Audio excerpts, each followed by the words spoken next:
Hello ladies and gentlemen, welcome back to another GrimQuest video. Today we are gonna be playing the game in a different way. And we are gonna be playing non-meta. In fact ladies and gentlemen, we're gonna go against it. Oh yes. If you don't know the current GrimQuest meta, well you can just watch this video right here. It's my early game guide for GrimQuest, which makes use of the most effective tactics available to give you the best start in the game in any difficulty. If you've already watched it and know the meta yourself, well in this video, we're gonna take everything that we have learned in GrimQuest and we're gonna yeet it off the window just like that. So for this video, we're gonna need to create a new character. So unfortunately, this is the end of the line for Mr. Haas. I know it's been a very overpowered journey for him, but eventually, we'll have to say goodbye. And now's the time. So off he goes to a better place. Okay, so the difficulty settings for today's challenge will be cranked up all the way to maximum. Oh yes, ladies and gentlemen, we are gonna be playing on Nightmare Permadeath. This is a death sentence considering that we're gonna be running non-meta. But who doesn't love a good spanking from time to time, eh? And to further add to our suffering, we are gonna be playing on larger dungeons, more events, and faster level ups. Faster level ups may seem beneficial to us at first, but actually ladies and gentlemen, it's not. You see, enemies scale by character level, basically meaning that the faster we level up, the faster the enemies will scale. So faster level ups is just generally bad for the player. Next up will be the background and pet select, but before we select them, we first need to give our character a proper name. And she will be none other than Goran K. Oh yes ladies and gentlemen, it's Miss K. Oh yes, and she's a beauty indeed. Her name is 100% totally not taken from the game developer's name, Goran K. Goran K is 100% totally a different person. Oh yes. And now, time to give Miss K a proper character background. And of course, she deserves nothing else than the best background available in the game. And that is none other than SK Aristocrat! Oh yes! With 300 gold bonus, Miss K is indeed a rich gal. As for her companion, it will be none other than Frogchamp. Frogchamp has helped a lot of our characters in their journey in the world of GrimQuest. First, it was Mr. Hick, then Mr. Haas, and now, Miss K. Frogchamp is truly poggers. Or should I say, froggers? Yeah, I don't regret that. Anyway, let's dive once again into the wonderful world of GrimQuest. So the goal for today's video is that we need to be able to succeed in the game. The early game is considered to be the most difficult stage of the game. So if we manage to pass the early game, then that basically means that we can manage to finish the game entirely. So all we have to do in this video is to kill the first boss, which is the Prince of Thieves. If you've seen the title of this video, then you know how we're gonna do it. Yes ladies and gentlemen, we are gonna play this game melee only. Meaning we won't be taking and using any sort of spells. No buff spells, no debuff spells, and most certainly, no offensive spells. Hell, we're not even gonna go inside the Mystic Emporium.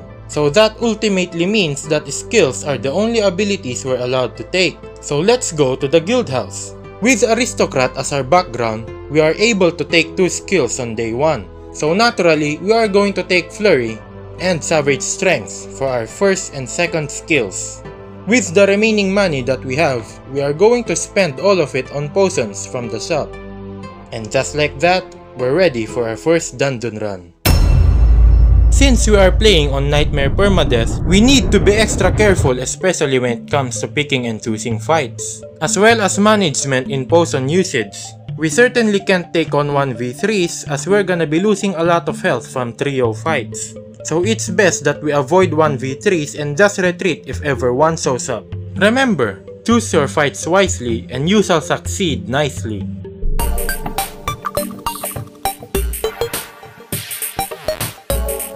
There's no shame in retreating if it's a tactical retreat. Hehehe.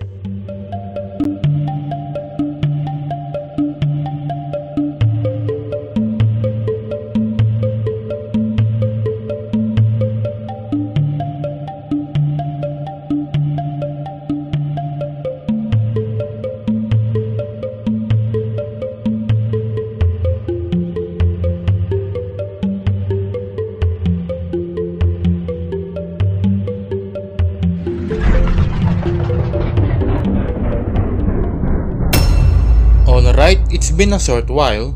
It's day 8 now and we are broke. But that doesn't matter as I have been stockpiling supplies for the Prince of Thieves boss fight. As you can see here, I have the two most critical buff potions in the game. Aconite Toxin and Oaken Salve.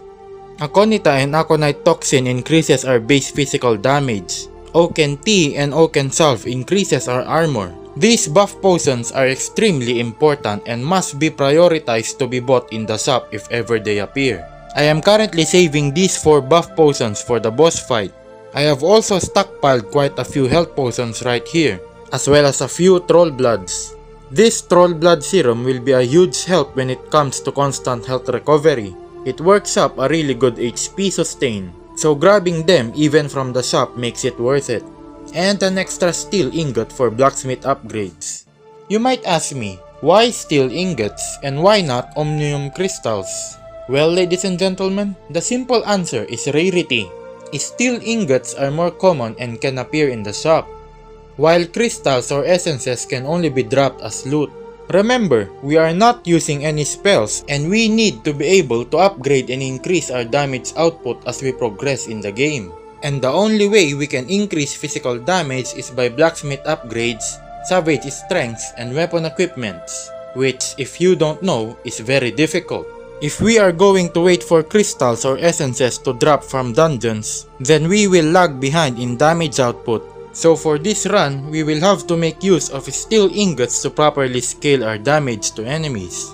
Look at this, our character is currently level 4 and we are dealing 6 to 9 damage per turn. If you would compare this to Dark Pact, it's pathetic. So yes, we can't wait for Omnium Crystals or Dark Essences to show up. We have to use steel ingots for upgrades or else we'll be underpowered when the Prince of Thieves boss fight comes.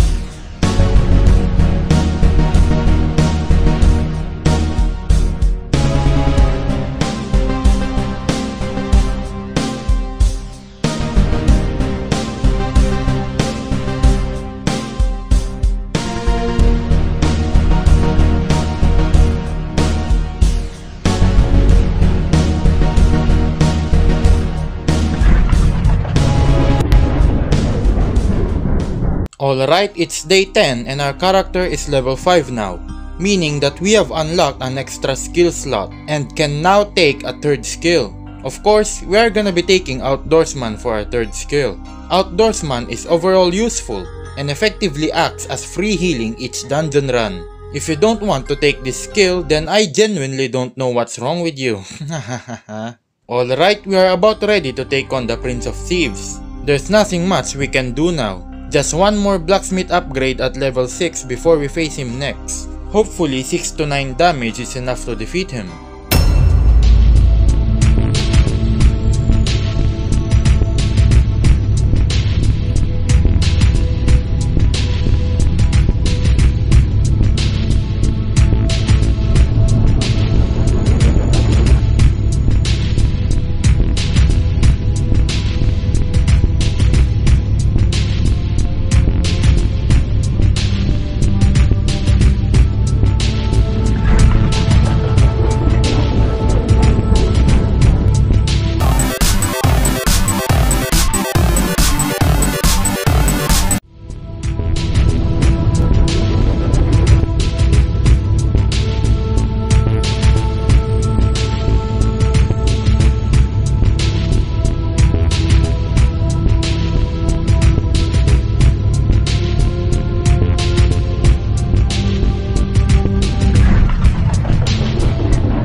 With the Prince of Thieves' defeat, we have now officially succeeded in the game.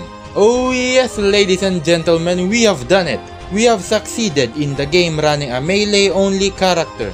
This officially means that you can finish the entire game even in Nightmare Permadeath without using any sort of spells. Why would you even wanna use spells in the first place?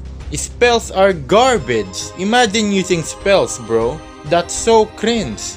Cringe spell users? Why use spells when you can just be a Chad and punch everything to death, The Virgin spell user versus the Giga Chad melee only user. This challenge turned out to be a huge success. Who would have known that you can succeed without using spells? Anyway, with the success of this challenge, I don't want to see any more complaining about the game being too hard, or worse, being pay to win, as this challenge proves that it is not a pay to win game at all. And that's it for today's video. I really hope that you guys enjoyed watching this, and thanks for sticking with me through this challenge. If you guys have any good challenge ideas, please let me know in the comments below. I might end up doing them in the future, who knows. Again, I thank you for watching and see you guys in the next one.